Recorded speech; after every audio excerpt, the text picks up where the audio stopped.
The Winchester Model 70 is often referred to as the rifleman's rifle. And this is because the Model 70 has every feature that a hunter can ever want on a rifle. It's made to really high quality standards. It's pretty attractive in appearance, and it's actually competitively priced for what it is. The Model 70 is an improvement over the old Mauser design that was tailored specifically to hunters. Winchester improved the recoil lug, they improved the trigger, the safety, the tang design, and the floor plate. And to tell you the truth, the Model 70 cycles much smoother than any Mauser ever did. The Model 70 has been in continuous production since 1936, and it's still the benchmark that every rifle manufacturer compares their rifles to. Winchester currently makes a Model 70 specifically for hunting dangerous game and for utilizing big bore cartridges. In this video, I'll be discussing the current Model 70 Safari Express rifle.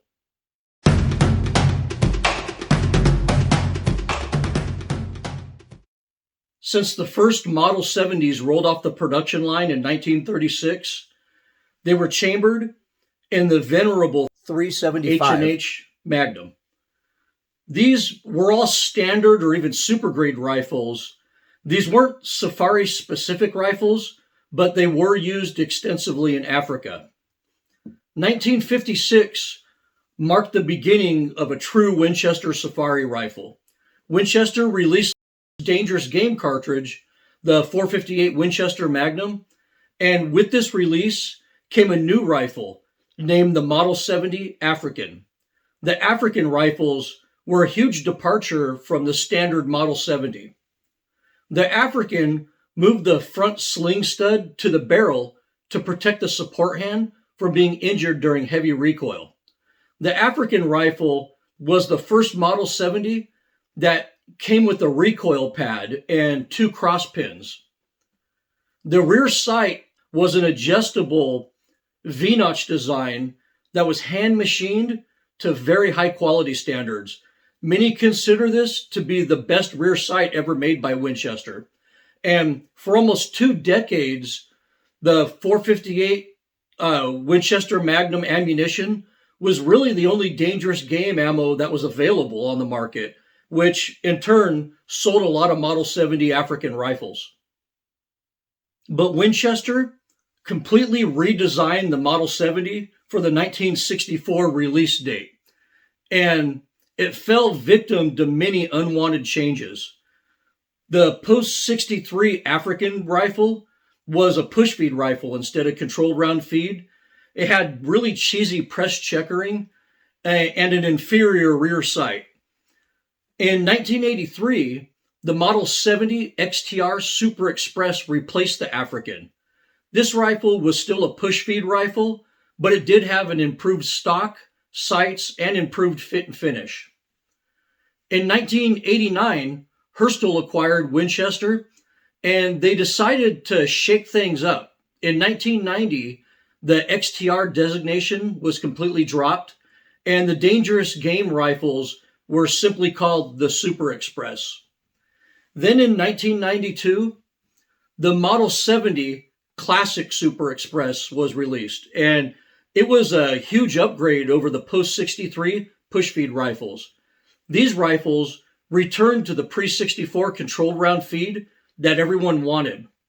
Basically, the only drawback to the classic rifles were that they had weak MIM extractors on them, and a lot of people had to upgrade to a Williams extractor. In 1994, the 416 Remington Magnum cartridge was added to the Model 70 lineup, and this really boosted the sales of the Classic Super Express. Then Winchester shook up the Safari world again when in 1999 they released the Classic Safari Express. The Classic Safari Express had many upgrades over the Classic Super Express, like a straight comb stock, a Pachmeyer recoil pad, a better rear sight, a spring steel extractor, and a true barrel band.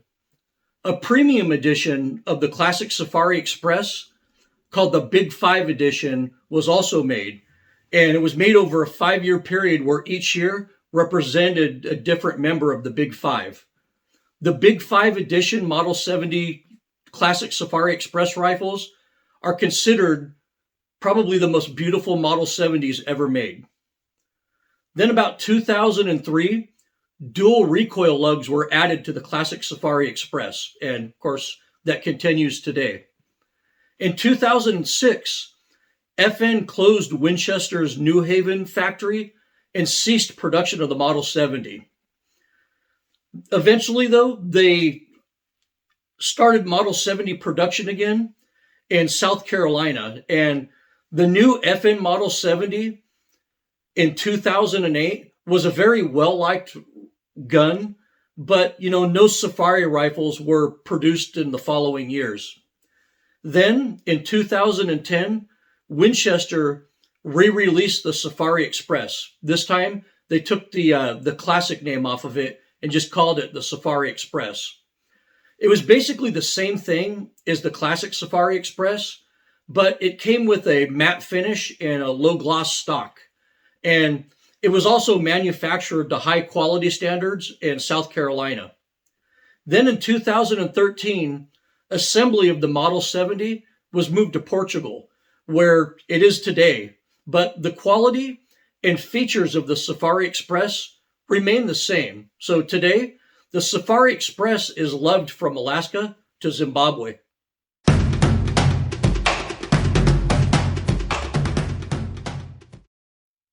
The Safari Express is the perfect rifle for large and dangerous game. In addition to all of the standard Model 70 features, it's built more robustly than most Model 70 rifles in the lineup. Instead of having one recoil lug like past Safari rifles did, the Safari Express is built with a double recoil lug design to absorb the punishing recoil of big cartridges. The Safari Express also comes with dual steel cross pins on it to add rigidity to the stock in traditionally failure-prone areas. The barrels on these rifles are also noticeably beefier than other Model 70s, which not only adds strength, but also adds a little bit of much welcome weight to tame the effects of recoil. The current Model 70 Safari Express comes with these nice walnut stocks that have basic bedding from the factory, but like with any production rifle, I rebed all of my own personal rifles. The factory bedding job is fine on these, but I personally remove it and do a full bedding and pillar job on my guns. The stock also comes with a Pachmayr decelerator recoil pad, which does a good job in my opinion. The Safari Express also cut ties with the older Monte Carlo stocks that you saw in Winchester Safari rifles, and they went with a straight comb design that reduces muzzle flip. The iron sights on these rifles are actually really fantastic. I love express sights, and this rear sight is fully adjustable, and the front hooded sight has a really nice brass bead with a hood over it, and I find that I get super fast sight acquisition under really stressful conditions with this gun, and I really love these sights. The Safari Express also has a barrel band sling swivel stud on it, and on heavy recoiling rifles, stud mounted on the foregrip of the stock can really tear up your hands, and this rifle was purposely built with hard recoiling dangerous game cartridges in mind. The metal on the Safari Express is kind of I'd call it a non-reflective matte gray. So it's made to be really stealthy in the bush, which I think is a good thing. So let me show you more attributes of the Safari Express rifle. And of course, you bought a Model 70, so there's reasons that you do that for your dangerous game hunt. And that's that you have this awesome, just beefy, tough, machined-in recoil lug. There's no recoil lug washer or floating European recoil lug. This is as strong as it gets right here, my friends. Also, of course, you have Mauser-style controlled round feed and extraction, which is the best you can get, and the only one you can almost 100% trust. Then you got the awesome Model 70 3-position safety, where when it's all the way back on safe, it's blocking the firing pin, the sear, and the trigger. Halfway, it's still unsafe, but you can lift the bolt handle, load and unload on safe, and of course, all the way forward, everything functions and you can fire. But very straightforward and extremely safe and easy to use safety. Oh, and remember that, unlike the pre-64 Model 70s, the new FN ones have, the pre-64 style control round feed and ejection, but they maintained the way that the post-64 rifles are superior at handling gases. So this is actually an improvement over even the pre-64 Model 70. Another cool thing about the Model 70 is that the bolt can be completely stripped down in the field with no tools for cleaning or maintenance. I mean, let's say you drop it in talcum powder like sand or mud or something like that, and you want to give it a deep cleaning and make sure that the firing pin channel and the firing pin and spring and everything in there is cleaned out. You could take this thing apart with no tools, clean it out, put it back together, and you're back in action. And lastly, unlike some rifles, when you run the bolt hard on a Model 70, the bolt handle is not going to fall off. The Model 70 Safari Express currently comes in 3 chamberings. It comes in 375 H&H Magnum, 416 Remington Magnum, and 458 Winchester Magnum. Basically, the receiver can handle families of cartridges with a cartridge overall length of 3.60 inches or less. Basically, anything from 375 H&H size cartridges down.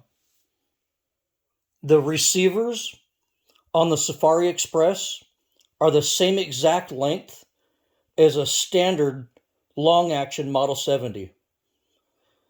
This rifle right here is a Portuguese assembled Model 70 Super Grade in 30-06. And this is a Safari Express receiver right here. And as you could see, the receiver is the exact same physical length, and it has the same action screw bolt pattern on it. But the Safari Express is machined to accept longer Magnum cartridges, and this is why rear hole spacing for scope mounts is different on the Safari Express than it is on the standard long action. The way they pull this off is that this is the 30-06 magazine insert, and you can see it's got the spacer in the back. And the Safari Express mag insert does not have a spacer on it. But for all intents and purposes, if you're ordering an aftermarket stock or you're just wondering, the Safari Express, even though they're chambered in, cartridges like 375 H&H, the action itself is the same exact length as the regular Model 70 long action. So because the receiver on these will handle cartridges that are 375 H&H length, the cool thing about this, is you can rebarrel this or even rebore the barrel for a cartridge like 458 lot. Another interesting fact about the current Safari Express is that they all have 24-inch barrels with the exact same barrel profile. This means that your 375 is going to have a smaller borehole than your 416 or your 58, your 458 Win Mag models. And this means that if you buy this rifle chambered in 375 H&H, it's going to be slightly heavier than the 416 or the 458 because it's the same barrel profile with a smaller hole, so it has thicker bore walls. Safari Express rifles also have a deeply recessed crown to protect the crown during hard use in the field.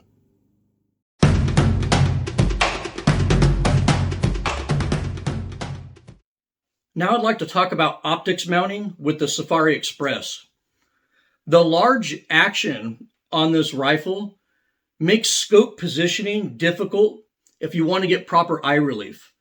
And you don't want a one-piece base or a big pick rail with a dangerous game rifle because you want this loading port as open as possible for the loading and ejection of big dangerous game cases under stress. So you should be using two-piece bases, but most modern medium power scopes with any type of magnification or any type of flared objective bell on it, they're going to be too short to properly mount on a rifle like this. And this is one of the many reasons why I recommend that you use an LPVO scope with a rifle like this in order to get proper eye relief.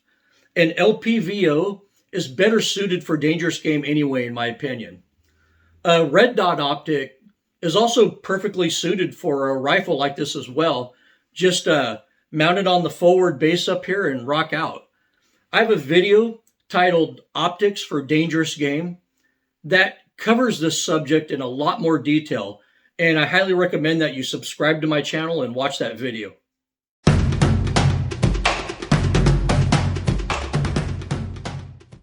The beauty of the Safari Express is that this rifle is ready to go basically right out of the box with no modifications really needed. But if you want to customize your rifle, aftermarket support for the Safari Express does have some pros and cons. Mounts for your optics are really easy to get. For the Safari Express, the front hole spacing is 0.862 and the rear hole spacing is 0.330 inches. Basically, look for Model 70 bases that say Post 64 Magnum or Post 64 Express on them. The factory MOA trigger on these rifles has proven to be a very reliable and good trigger over the last 17 years. People were a little skeptical of it at first, but 17 years later, and there's really no failures to speak of. I have the MOA trigger on the Safari Express set at about 3.5 pounds, but some people want to lighten it up a bit for some reason, or they want to maybe take some creep out of the trigger, and a replacement Timney trigger or an M-Carbo spring kit is available for this rifle. But personally, I'm happy with the factory MOA trigger, especially for a heavy kicking 416 Rem Mag. There are no aftermarket drop-in stocks for the current Safari Express because the dual recoil lug design makes it to where if you want to put this action in an aftermarket stock, it's going to require some custom work. Some people just prefer an aftermarket stock for fit or function, or the wood stock on your Safari Express might get damaged and you might want to replace it with something else. So let's discuss options for that. The current model Safari Express has what's referred to as a one-piece bottom metal. When Winchester released the classic Safari Express in 1999, it came with a one-piece bottom metal, and that continues today. The problem is that one-piece bottom metal requires different inletting than a two-piece bottom metal. And, you can buy adapters to use a two-piece bottom metal with a one-piece stock, but not the other way around.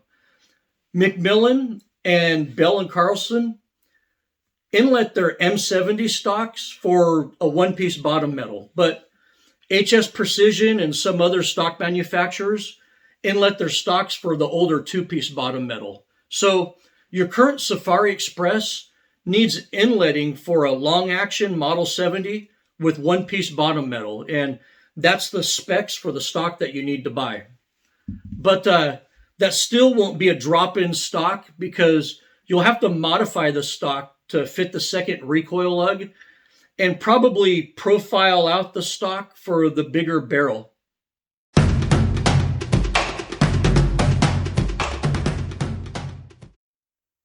Any custom stock maker could make a stock to fit your Safari Express rifle, but let's discuss some options for the home project guy like me.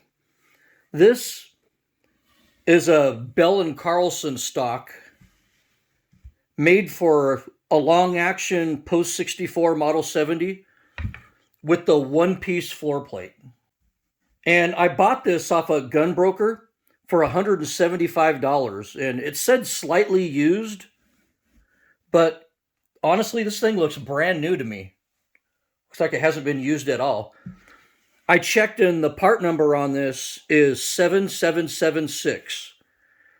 And I'll admit, I'm not really a big fan of this tan color with the black spider webbing in it, but the price was right on this stock.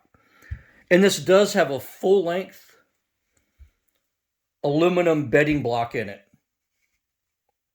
And this is the strongest type of stock that you can put in a heavy-kicking Safari rifle. Also, this stock won't require pillars, so it makes bedding, a simple skim bedding process. But here's where things get complicated. I need to machine a channel in this stock for the second recoil lug on the Safari Express. Also, I'm going to need to clearance out this barrel channel so it fits the heavier profile Safari Express barrel.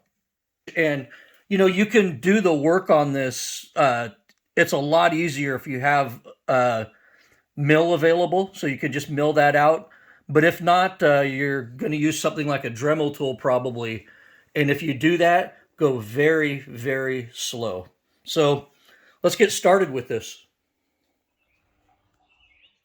I also removed the front sling swivel stud from the stock because obviously this gun has a barrel band sling mount on it. And of course I don't want anything on the foregrip of this stock to tear up my hands under recoil from this 416. So I removed this out of there, and I used a 1032 stainless steel set screw, Loctited it in there to plug that hole up, and it's a pretty smooth transition.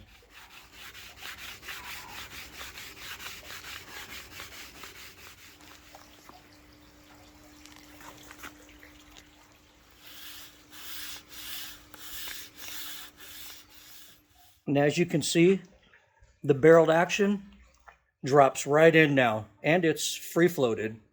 So go very slow if you do this. Removing too much material will destroy the stock and make it look very ugly. You could tell the gaps on this are just absolutely perfect, exactly how I wanted it.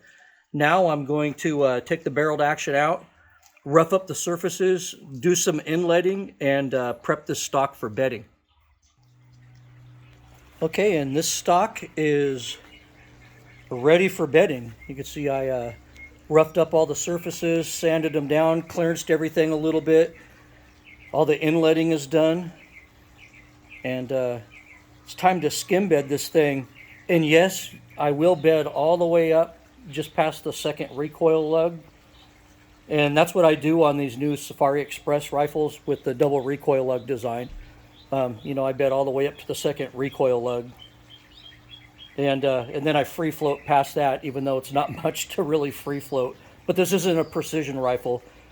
This is done with strength in mind here. So I'm going to prep the action, take it apart, apply release agent, mix up some bedding compound, and bed this bad boy. And before we go any further with preparation for bedding and the bedding process here, there's something very important I need to talk about, and that's this front recoil lug, or the extra recoil lug on the Safari Express. Winchester epoxied this to the bottom of the barrel, and unfortunately, they left cavities on the side of each one. And if you don't fill in these cavities before you bed this, your action is going to get locked into the stock and you're never going to get it out. So this is very critical. Some gunsmiths just permanently fill these cavities with epoxy, so they don't have to worry about it ever again. But usually, I don't want to do any permanent alterations to the barreled action. So what I usually do is I just fill it in with modeling clay and make it to where it's kind of a ramp up to the barrel profile right there. That way the action doesn't get locked in. But just be very, very mindful on these, that on the sides right here of this recoil lug, there's a big cavity on each side.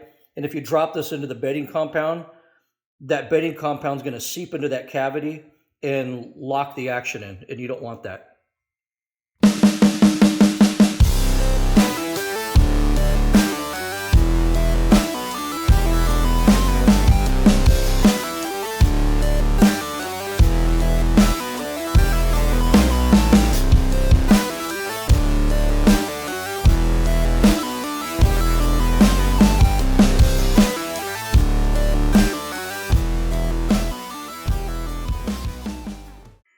Well, I'm at the point now where this puppy's going to sit for 24 hours.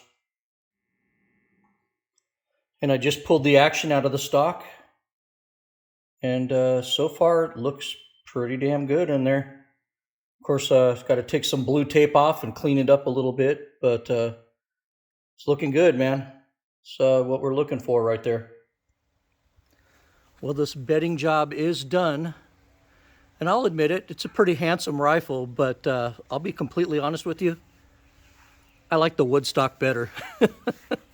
It's okay, though. I have numerous friends with Safari Express rifles, and one of them in particular hates wood stocks, so looks like he's going to get a gift. But it turned out good, and I mean, it's not horrible looking. I guess on a dangerous game rifle, particularly a Model 70, I just think I like that that walnut stock better.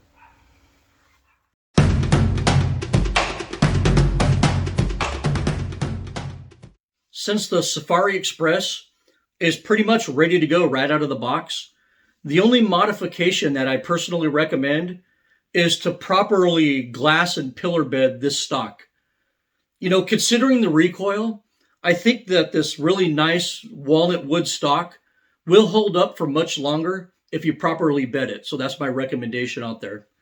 And it also goes without saying that my wood stock gets treated with Renaissance wax, and the surface metal always gets a coating of Corrosion X before I go on a hunt. And that's basically been my preventative maintenance routine for many, many years, and it's worked out really good for me. And lastly, the biggest gripe about the Safari Express is that it only holds 3 rounds. In reality, though, this rifle's capacity is what's known as 3+1. But most people don't know how to load that 4th round. So let me show you how to load your Safari Express with 4 rounds. Okay, I'm going to load 4 rounds on this bad boy. Let's get it. There's 1. 2, 3, and for the 4th one, you're just going to press down on the top right there. Just give it a little press, slide the bolt forward, let it go into the chamber. Bam, it's in there.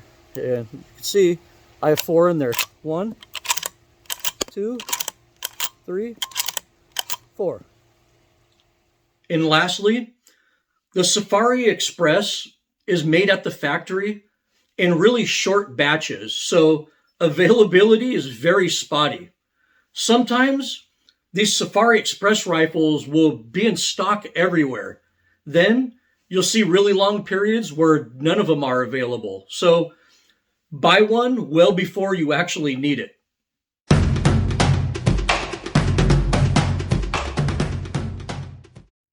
Even though these Safari Express rifles shoot big, powerful cartridges, they're also renowned for shooting great groups on targets. You know, the barrels on these are top-notch in the quality department, in my opinion, and I've honestly never heard of a bad barrel on a Safari Express. You know, and I've personally taken buffalo and mini plains game with an off-the-shelf Safari Express. You know, these are no-nonsense rifles with every feature you want in a dangerous game rifle and at a reasonable price. When the tooling became really worn for the CZ Model 550 at their factory, and the quality of the venerable 550 started to decline, the Model 70 kind of replaced it as the most recommended affordable dangerous game rifle. You know, I've talked to many PHs in Africa, and a common theme that you'll recognize these days is that they trust the new Safari Express rifle. You know, they actually trust them more than many expensive custom rifles and even a lot of fancy rifles like the Blaser R8. The Safari Express is a rifle that you could trust when you absolutely need to trust a rifle.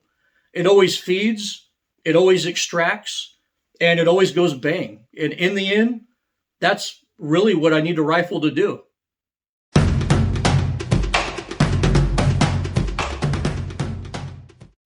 The Safari Express is a well-made rifle that has a great trigger right out of the box, and it feeds smoothly without any modifications to it. It has controlled round feed, 3-position safety, dual recoil lugs, barrel band sling mount, and great sights on it. In its price range, no other manufacturer can come anywhere close to the quality and features that the Safari Express offers. The only drawbacks to the Safari Express is that, you know, they're kind of plain and they don't have the aesthetics of an expensive custom rifle. And another drawback to them is they don't support lefties. You know, they don't make any left-hand models, which is regrettable. But you can't deny that this pre-64 Model 70 action, walnut stock, express sights, and its great reputation in Africa kind of gives this rifle a soul. Beauty exists in utilitarian objects, and the Safari Express is a beautiful rifle in that regard. Well, I hope you enjoyed this video about the Winchester Model 70 Safari Express rifle. You can reach me with any questions or comments at desertdogoutdoors@gmail.com. Thank you for watching, and as always, good hunting.